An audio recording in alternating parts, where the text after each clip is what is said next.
Hello everyone, आज कर रहे हैं हम एक टॉपिक क्लास 12 से इंग्लिश मीडियम के लिए जो एक्सियल पॉइंट पे हम इलेक्ट्रिक फील्ड की इंटेंसिटी फाइंड करने वाले हैं। ठीक है, तो इसके लिए हम सबसे पहले डायग्राम ड्रॉ करते हैं। सबसे पहली बात, इलेक्ट्रिक डाइपोल क्या होता है? इलेक्ट्रिक डाइपोल होता है कि एक पॉजिटिव चार्ज, एक नेगेटिव चार्ज और डिस्टेंस दोनों के बीच की सेम हो। प्रॉपर्टीज क्या होने चाहिए? दोनों चार्ज मैग्नीट्यूड में इक्वल होने चाहिए और नेचर में अपोजिट हो, यानी कि फर्स्ट चार्ज Q है तो सेकंड भी Q हो, यानी कि फर्स्ट चार्ज 20 कूलम्ब है तो सेकंड भी 20 कूलम्ब हो, और दोनों नेचर में अपोजिट। इसका मतलब क्या हुआ? एक अगर पॉजिटिव है तो दूसरा भी पॉजिटिव होना, नेगेटिव होना चाहिए। एक पॉजिटिव तो दूसरा क्या होना चाहिए? नेगेटिव होना चाहिए। तो इसके लिए हम क्या करते हैं, एक डायग्राम ड्रॉ करते हैं। इधर की साइड हम A पॉइंट लेते हैं और ये पॉइंट रहता है B, सेंटर पॉइंट रहता है हमारे पास O। यहाँ पे हम रखते हैं -Q चार्ज और यहाँ पे रखते हैं +Q चार्ज। ठीक है, Q हमें रिप्रेजेंट करता है कि इनका मैग्नीट्यूड सेम है और प्लस माइनस रिप्रेजेंट करता है कि नेचर अपोजिट है। दोनों की डिस्टेंस जो बीच की है वो कितनी है? 2a कंसीडर करते हैं। और इनकी जो एक्सिस है, तो एक्सियल लाइन कौन सी होती है? एक्सियल लाइन वो होती है जिस पे दोनों इलेक्ट्रिक चार्ज लाई करते हैं। हमें क्या करते हैं कि इससे सेंटर O से स्मॉल r डिस्टेंस पर कोई पॉइंट P है जिस पर हमें इलेक्ट्रिक इंटेंसिटी फाइंड करनी है, इलेक्ट्रिक फील्ड की इंटेंसिटी फाइंड करनी है। इलेक्ट्रिक फील्ड की इंटेंसिटी का मतलब क्या हुआ? सबसे पहली बात तो जिस पॉइंट पर इंटेंसिटी फाइंड करनी है वहाँ पे आप क्या रख दो? यूनिट पॉजिटिव चार्ज रख दो। यूनिट पॉजिटिव चार्ज हमने Q0 रखा। अब पहला काम है कि इसके ऊपर डायरेक्शन फाइंड करो, और डायरेक्शन फाइंड करने के लिए हम सोचते हैं कि ये पॉजिटिव चार्ज इसको अट्रैक्ट करेगा या रिपेल करेगा।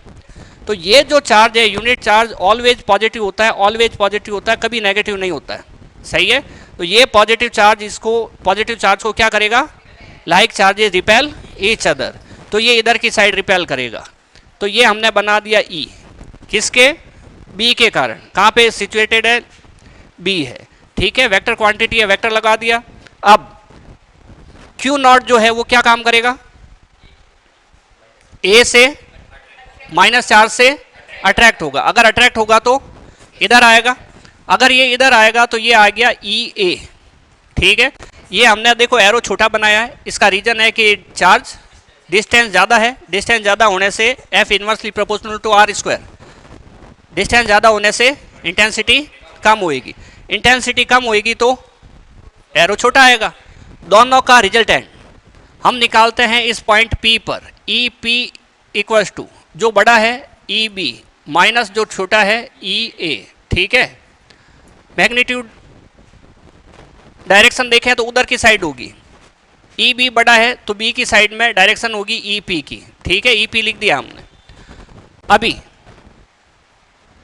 एग्जाम्पल से, न्यूमेरिकल एग्जाम्पल से समझे कि ये मान लो EB की वैल्यू 20 है और EA की वैल्यू 5 है, तो रिजल्टेंट कितना होगा?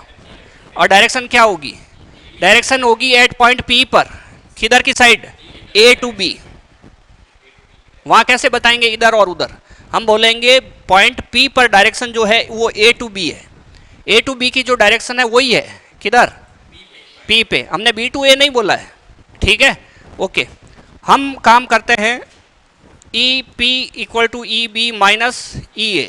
ठीक है, अभी हम वेक्टर फॉर्म कंसिडर नहीं कर रहे हैं, तो बोलो EP क्या होगा? KQ अपॉन इन दोनों के बीच की डिस्टेंस माइनस ये फॉर्मूला है, इन दोनों के बीच की डिस्टेंस का स्क्वायर। अब B पॉइंट कितना डिस्टेंस पे है? ये इससे, अगर ये हमारे पास R है तो ये जो डिस्टेंस रहेगी कितनी रहेगी? A रहेगी, और A जो माइनस होगी तो R माइनस A। क्या ये ठीक है? नेक्स्ट, यहां से हम ये डिस्टेंस लेना चाहते हैं पॉइंट A की, ये कितनी रहेगी? R plus A, R plus A रहेगी। सही है क्या? R प्लस A डिस्टेंस रहेगी, क्योंकि यहां तक कितनी है?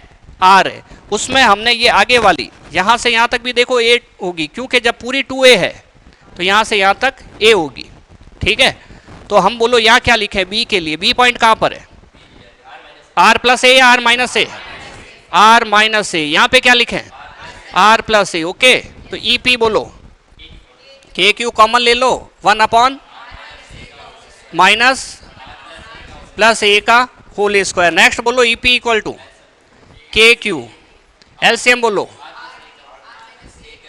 आर प्लस ए का होल स्क्वायर, या बोलो का whole square minus R minus A का होल स्क्वायर। ठीक है, नेक्स्ट अभी क्या करने का है, ऊपर तो ब्रैकेट खोलने का है, नीचे ए माइनस बी और ए प्लस बी का फॉर्मूला, तो बोलो फाइनल यहाँ नीचे क्या आएगा, R square minus A square का होल स्क्वायर, और इस पे क्या आएगा।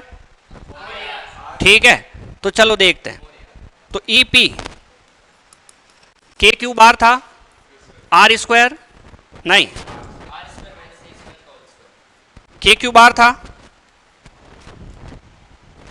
के क्यू, यहां पे R square minus A square का होल स्क्वायर, क्या ये ठीक है। नेक्स्ट ऊपर ए प्लस बी पहले था, है ना, ये देखो ए प्लस बी पहले है, तो R square plus A square plus 2ar minus ये है हमारे पास आर माइनस ए, यानी कि A square plus B square minus 2ar, बार माइनस होने की वजह से। ठीक है, तो बोलो R square minus A square minus plus 2ar, बार माइनस था तो ओके। तो E P K Q, R square से आर स्क्वायर कट गया, 4ar upon R square minus A square whole power 2। ठीक है क्या, तो ये आ गया हमारे पास के क्यू, इसको ऐसे लिख देते हैं, ये जो 4 है उसको 2 इंटू 2 लिख देते हैं, और ये Q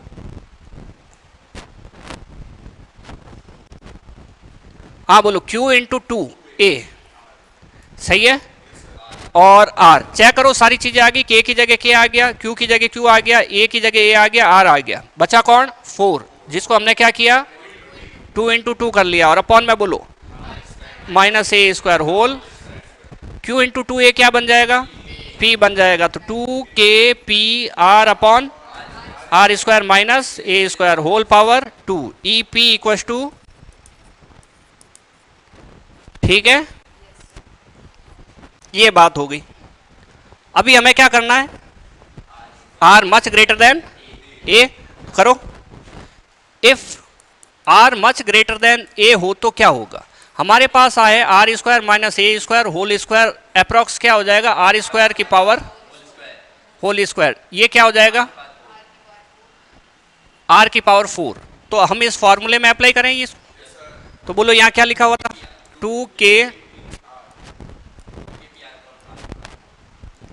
2kp r upon R की power E P equal to क्या होगा 2kp अपॉन आर क्यूब।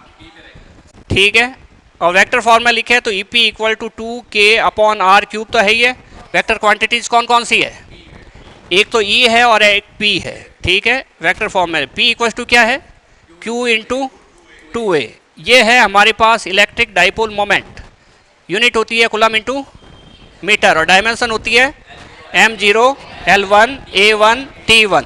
सही है क्या, ओके, मिलते हैं नेक्स्ट वीडियो में।